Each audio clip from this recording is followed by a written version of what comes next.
ముఖ్యంగా అంటే గ్రామం అనంగానే మనకి వ్యవసాయ ఆధారిత ఫ్యామిలీస్ కూడా ఉంటాయి కాబట్టి ముఖ్యంగా వ్యవసాయం మీద కావచ్చు, ఇటు రైతుల సమస్యల గురించి కావచ్చు ఏం గుర్తించారు? అంటే వ్యవసాయము విస్తారమైనటువంటి వ్యవసాయం అత్యధికంగా వరి పండించేది.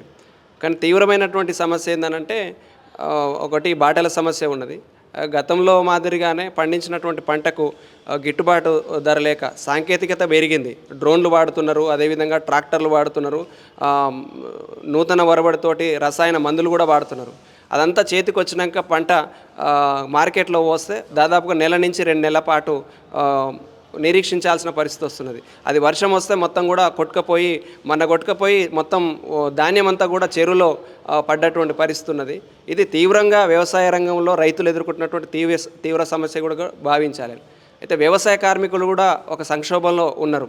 ఈరోజు వలస కార్మికులు ఏదైతే బీహార్ నుంచి ఒరిస్సా నుంచి ఏదైతే వస్తున్నారో గ్రామాలలో ఉపాధి వ్యవసాయ కూలీలు కూడా దెబ్బతినే విధంగా వాళ్ళే నాట్లేయడం, వాళ్ళు కూడా వరిగోయడం చేస్తున్నటువంటి తరుణంలో గ్రామంలో ఉండే వ్యవసాయ కార్మికులకు కూడా ఉపాధి కోల్పోయేటటువంటి పరిస్థితి ఉన్నది. ఇది వేరే స్టేట్ నుంచి కావచ్చు, స్టేట్ నుండి కూడా వచ్చి గ్రామంలో నాట్లేయడం కానీ ఇట్లాంటి పనులు చేస్తున్నటువంటి తరుణంలో వ్యవసాయ కార్మికులు కానీ రైతులు కానీ వృత్తులు కోల్పోతున్నటువంటి పరిస్థితి.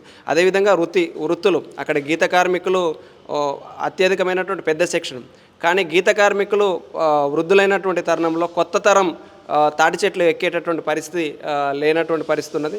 అదేవిధంగా గంగపుత్రులు ఏదైతే మత్స్యకారులు ఉన్నారో అది జీవనాధారంగా ఉన్నటువంటి చెరువులో కూడా చేపలు పట్టుకునే పరిస్థితి లేదు. ఎందుకంటే మొత్తం గుర్రం డెక్కాకు హయాసింద ఆకు మొత్తం కూడా పేరుకుపోయి కనీసం చేపలు పెరిగే పరిస్థితి లేదు.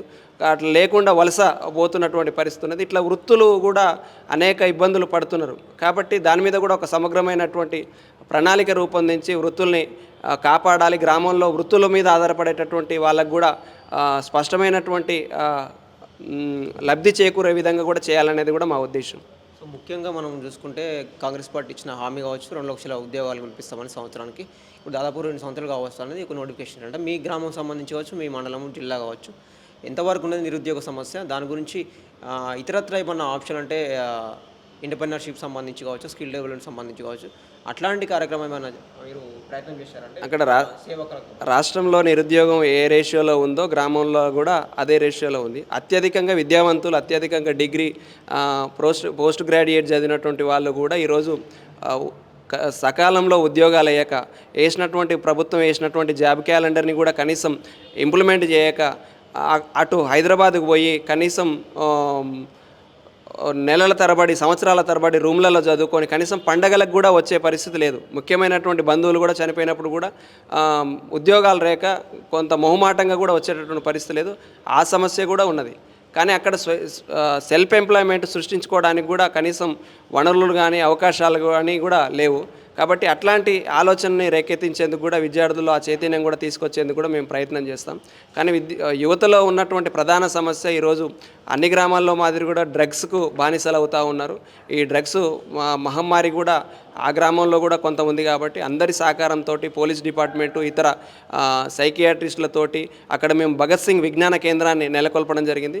ఆ భగత్ సింగ్ విజ్ఞాన కేంద్రం ఆధ్వర్యంలో కొన్ని మోటివేషనల్ కార్యక్రమాలు చేసి యువతను కొన్ని ఆటలతోటి, పాటలతోటి కమ్యూనికేషన్ పెంచడం కోసం, స్కిల్ డెవలప్మెంట్ పెంచడం కోసం కృషి చేసి అట్లాంటి ఆలోచనల నుండి కూడా దూరం చేయాలనేది కూడా మా ఆలోచన.